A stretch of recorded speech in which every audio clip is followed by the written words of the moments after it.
আজকে বানাচ্ছি মূলোর ঘন্ট। আর একটা কথা, যারা ছবি আঁকা দেখতে ও শিখতে ভালোবাসেন তারা আমার ছেলের এই চ্যানেলটা ভিজিট করুন। ভালো লাগলে সাপোর্ট করবেন। পরিমাণ মতন সর্ষের তেল নিয়ে নিলাম। তেল গরম হলে জিরে ফোড়ন দিয়ে দিলাম। এবার দিয়ে দিলাম আলু, তেজপাতা দিয়ে দিলাম। এবার খোসা ছাড়ানো নুন হলুদ মাখানো চিংড়ি মাছ দিয়ে দিলাম। আর দিয়ে দিলাম টমেটো আর মটরশুঁটি। এবার দিয়ে দেবো স্বাদ মতন নুন। মিক্স ধনে জিরের গুঁড়ো 1.5 চামচ দিয়ে দিলাম। কটা কাঁচা লঙ্কা দিয়ে দিলাম।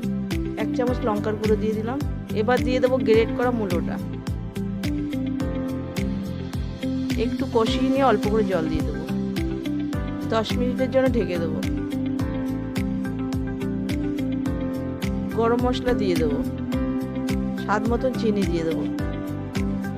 1 চামচ ঘি দিয়ে দিলাম। এবার নামিয়ে নেব।